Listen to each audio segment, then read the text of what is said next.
Welcome to the Revenue Marketing Report powered by Caliber Mind. I'm your host, Camela Thompson, and today I'm thrilled to be joined by Jesse Ouellette. Jesse, tell us a little more about yourself. Hey, great to see you today. Good being back on the show. I really enjoyed the first time we talked. I'm the SaaS founder of LeadMagic, so been helping kind of companies learn who's on their website, anonymous visitors, that sort of thing, sort of like a more accurate version of like a lead feeder or something like that. Then what we've been doing is helping people get their messages delivered back to the inbox with our kind of cold email outreach stuff that we're doing. Today's episode I'm really excited about because this is kind of a learn from my mistakes, don't repeat them situation. And that I think a lot of marketers out there, especially in early stage startups, we leave sales to their own devices. They want to get a mass emailing tool. Fine. You guys deal with it. I'm focused over here. So let's start really basically why that is a bad mindset to have. Yeah, well, what's changed now is with, of course, email still is the number one attack surface for hackers, right? So if you go to any company that has any sort of security, they're going to have one of those kind of like phishing kind of training programs. So email security in general, there's a ton of investment there. There's also was the fact that everybody kind of moved more remote. So there's a lot more kind of endpoints they got to check. The surface is just wider, essentially, and it's easier. And email being a completely exposed hole in your company's strategy, they're very particular about what they don't like, right? The spam filters. Now, it depends on the companies you're emailing and things like that, but in terms of sales, well, we're always, when I was in, before I was a SaaS founder, I was a sales rep, frontline leader kind of role, and we always had to kind of go out there and, just get really crazy and get everybody on the phone and just rah, rah, rah, right? Well, that doesn't work so much anymore because what's happened is every single person that hits the report as spam button is one less company you're going to be talking to, but it also could have a blast radius of a lot more. Not only could it impact your current sales process, your current deals, your current customers, investors, everybody that you're emailing, especially if it's all in that primary domain name. And this is where you got to really start to think about something called inbox placement and kind of mail flow at your company. And this is something that I was glad you reached out. We talked about it a little bit, but it's just such an important thing. I can't emphasize enough how important this is right now. As a marketer, I'm pretty protective of my domain. I thought I moved people over to a new one fast enough. So to back up a little bit, what's going on is marketers have been really restricted in what they can and can't do. And a lot of the marketing automation platforms will actually enforce protocol even if you're not following it yourself, which you should be. So in my department, we only email who's opted in. We only email them what they want. And as a result, our open rates are really high, our unsubscribe and bounce rates are really low. Sales saw this, and back in the day when we could buy lists and just blast everybody, I think marketing learned a lot from that and realized that it's not the most effective way to go. We're really not that upset about the restrictions because it didn't work really well anyway to send out a bunch of cold emails. But sales, especially if you have that volume mentality, even if what you're doing isn't working, you're going to get responses some of the time. So just crank up that volume. There's a problem with that, right? So if we're not optimizing for conversions and we don't understand which metrics we should be looking at to see whether our bounce rates are higher, all of these things are happening that will get us in trouble with the email providers. There's problems. So marketers out there, be protective of your main domain. If your sales team won't listen to you in terms of best practices around lower volume, personalization, and how much better that can be for their response rates and meeting set, what can we do then, Jesse? So we're trying to get them to buy in. They're not. Are there some limits we can put in place on the back end of some of these tools? Like what are the best practices? Yeah, so here's the real, there's a thing called mail flow, and what that means is it's looking at some specific reputations or some specific information and it looks at two things. It looks at your IP address, right? Now, let's think about whose IP addresses you're using, right? When you send emails from Google, you're using the Google IP addresses. So no one's going to get blocked on Google, right? Because Google has, I mean, IP on an IP address problem. Because Google has a very large group of IPs that they send emails from, and no one's ever going to block it because it would be let's just face it, it would be an IT nightmare. It would have to be something else. The something else would be the domain level. And this is where a lot of people haven't really realized, like, it's really going down here, and they can figure out the needle in the haystack now. And what I mean by that is there's 350 billion emails sent every day, and some of those are some SDR sequences in there, some sales sequences. And what you can do is you can look at the mail flow that goes out of your domain. So you got to think you got a bunch of positive responses coming back with your finance, your team, your CEO, your corporate team. You got a lot of there. Your marketing team is probably not getting any complaints, very low bounce rate. Everybody's kind of in the list. Opens, the opens aren't really important, but it's more the other stuff. And then the last part of it is this other one that's kind of rock in the middle of your company. And by the way, that was me as a sales rep, and I wanted to try to fix this problem. I saw it coming a mile away, right? And what I see is you've got salespeople coming in, and they're using technology, and technology can scale failure too. So if you write very, non-personalized, by the way, I'm also not advocating for you to go out and you got to figure out a way to do this at scale. This isn't don't start sending one-off emails either. That can be very dangerous too. You're going to have to find groups and things that you can look for, and I'll get through that in a little bit. But the point is that if you have too many sales reps sending too many emails and the response rates are under, let's just even say 10% really, if you're doing that and you're scaling that way, you are going to be faced with a huge problem very quickly. What has to happen is there has to be a tip. When your domain, when you have all the corporate domain, it's going to tip over and it's going to look like your domain now is only sending spam. And this is where the problem is in most companies, is their mail flow has become so lopsided because they haven't put any controls on the sequencing product technology strategy. They haven't built anything around there. Now, I'm not saying write these emails manually, okay? I want to make sure we don't do anything manually. So there's other ways to do it, but this is the biggest problem, is when you tip and you hire that sixth SDR and they come in and they do another 100 a day if that's your cap, or maybe you don't have a cap and that's 1,000. Now you just flooded out your entire domain name, which whatever else is on there, whether it's your forgot password, your company's customer success information, your HR recruiting, salary, sending out people's new offers, all of these systems are impacted because of your sales engagement strategy, email strategy.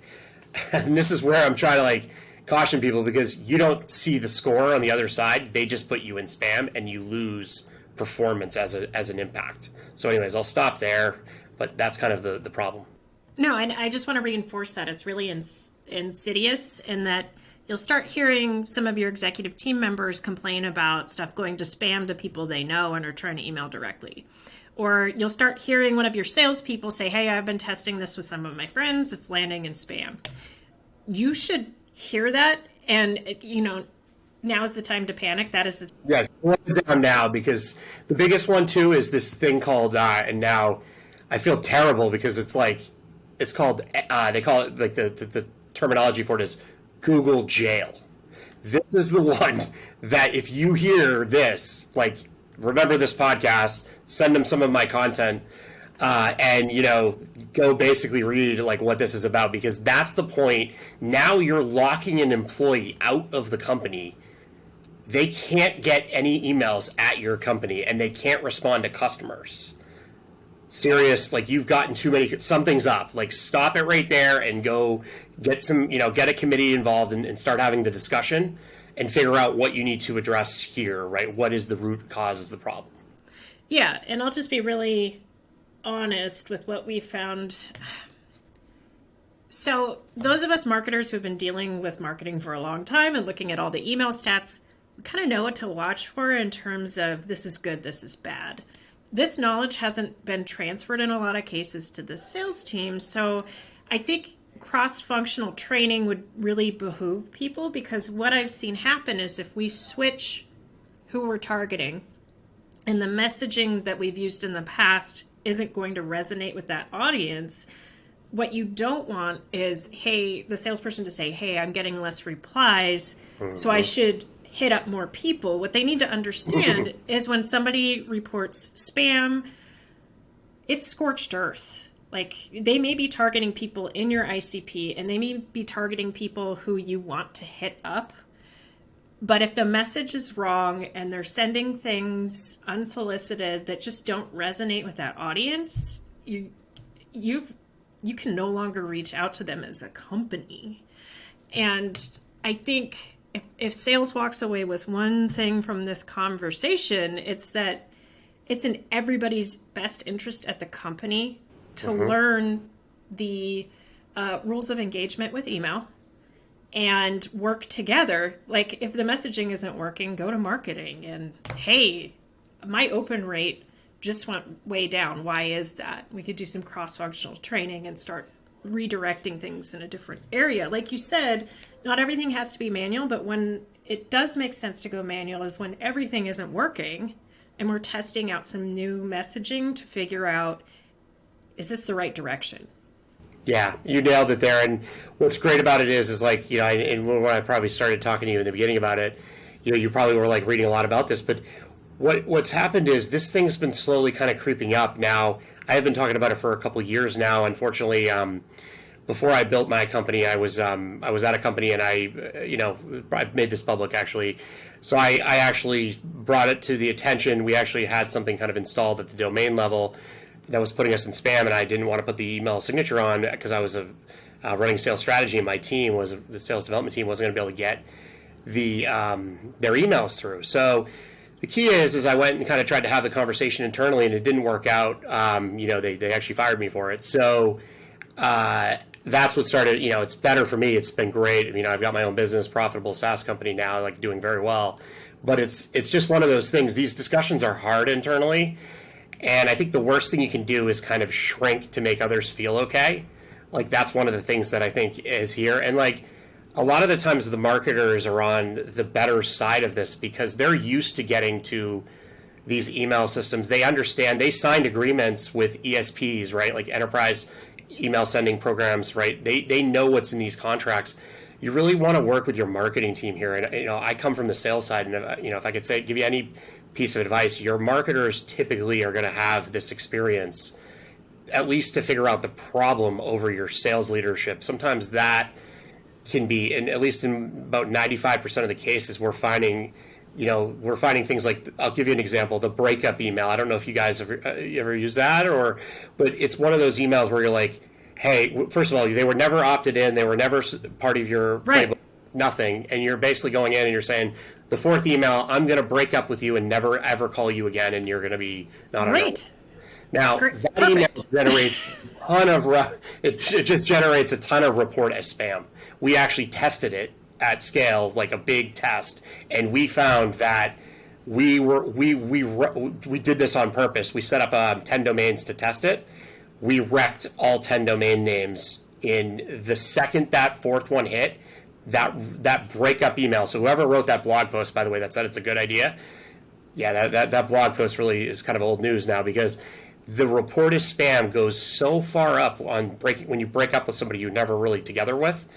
You never really had a relationship because they never talked to you, right? So that's not really sales engagement, right? So that's kind of what you got to really do. You got to think about it from a term of, if you're not having a conversation with the person and you're just sending more and more and you're not getting new conversations, stop doing it and try to figure out what's going on instead of, going and doing more, right? That'd be my piece of advice, really. Yeah, and for marketers out there, we know that when people opt in and are engaged, email can be such a powerful tool. So it benefits you to be curious about what the sales team is doing with your domain. So push them. Ask them if they have the limits set on the back end of their mass outreach tool, which is labeled as sales enablement. Ask them if they have a limit on how many sends per day. Do some research on what sends per day should be. And that's going to be changing over time, I suspect, and getting lower. This is just, it's too important to ignore. And if you get a lot of pushback from your sales manager and they're kind of hostile about it, start warming up a new domain now and get ready to move them so they're isolated and not impacting the entire company. Would you have any other advice? Yeah, so what we're seeing is, so if you're in one of the kind of traditional systems, like you're kind of like out, I think those systems, the sales engagement platforms, I think those systems are trying to run as far away from this, right? The tactics that are starting to really work on pure cold outreach, where it gets tricky is, and I know, if you watch, there's other podcasts that I've been on that I've talked about it. There's some of these areas where it gets to become more gray hat, right? What I mean by that is sometimes what you need to do is like, okay, because you go through the motions like, okay, wait, so you're saying if I warm up another domain name, I can get by the reputation if I keep the sending limits low? Then you're like, well, then how can I scale that faster, right? So then what happens is you start to say, well, okay, wait, now I probably couldn't afford all the licenses in my traditional sales engagement platforms, but there's other sales engagement platforms, more like sequence type products that can actually handle that because they don't charge you based on a seat number. They charge you more on a per email number. So they've kind of figured this out that, the impact is actually more on the sequencing there. So what I'm trying to say is, if you really want to know what it is, it's definitely new domains that get warmed up for 3 weeks. That's the starting point.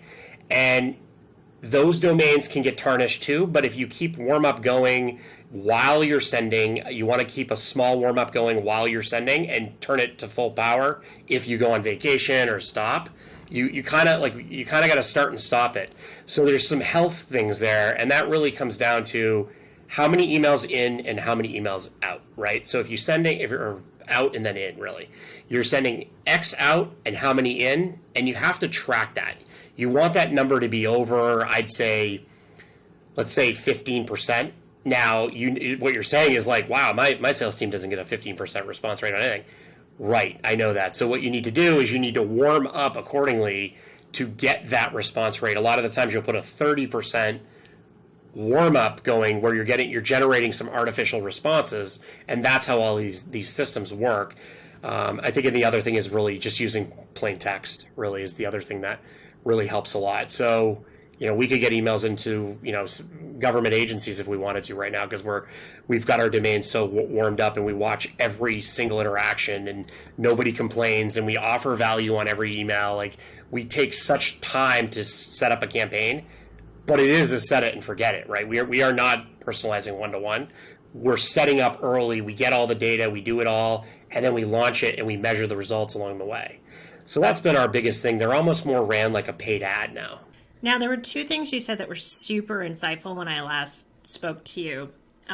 So one, people may be able to, they may tell you they can tell if you're landing in spam or the primary inbox. Nobody knows that. Nobody actually knows that, right?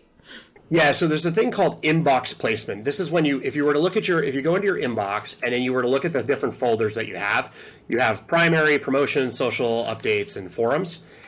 And what we see is the emails that actually get read are the ones in the primary. And you're like, well, duh.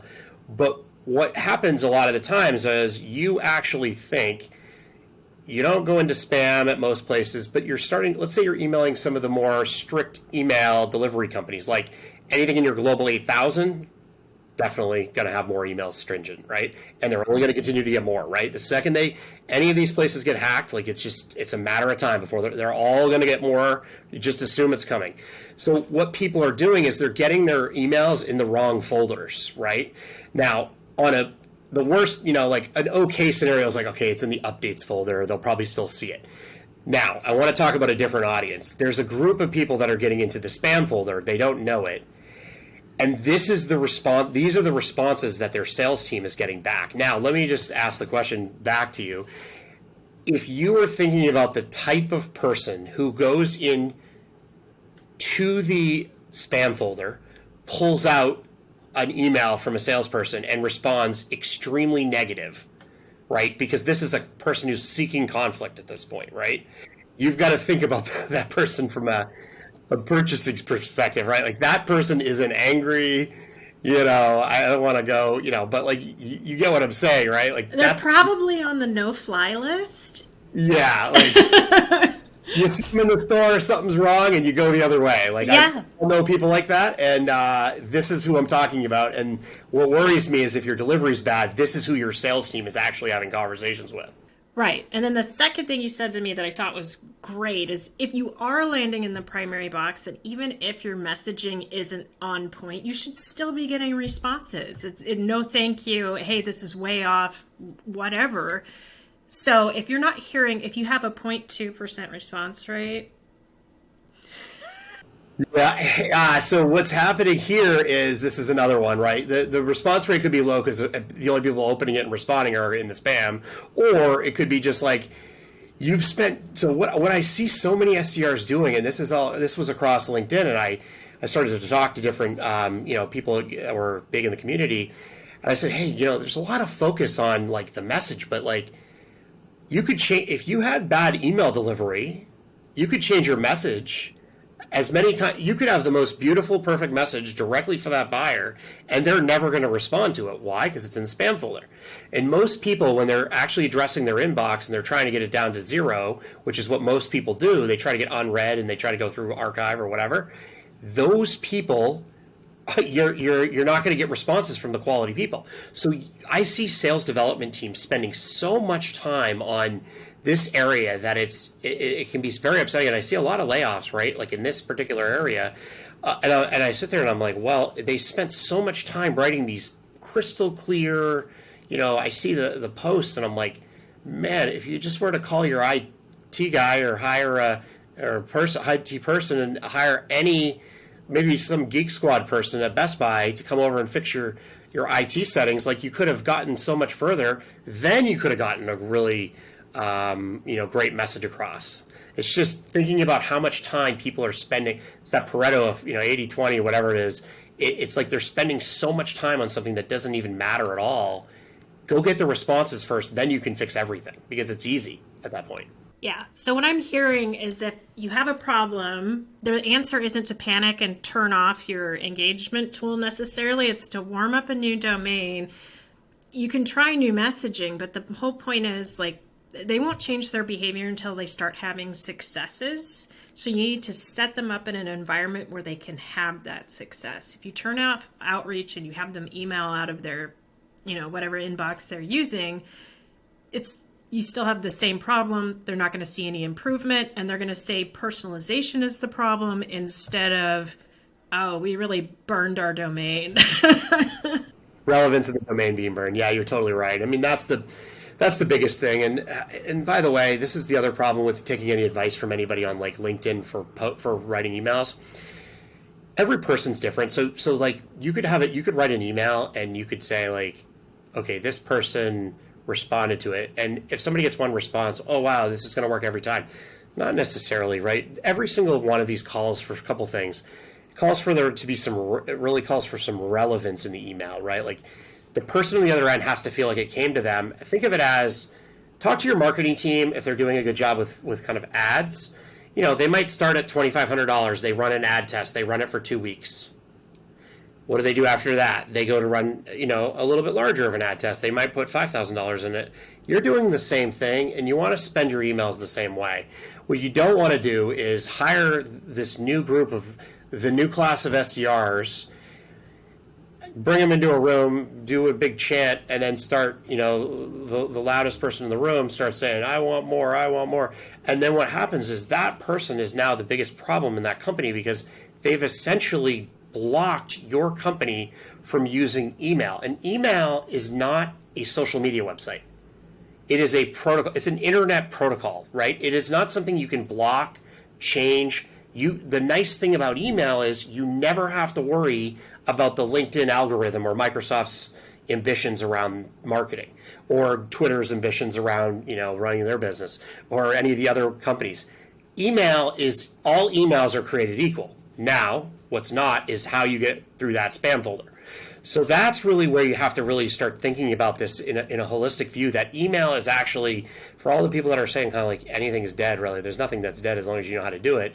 The deep expertise right now is starting to come into this email kind of ratio, monitoring the mail flow, monitoring the complaints, working cross-function, no single point of failure, and really getting your sales team to really understand the impact. And if you want, bring me on with them. I don't mind telling them, because I was a sales rep and leader, and they usually will trust somebody like me because I can remove work from them and help them get meetings kind of more on autopilot. So yeah, can confirm, by the way.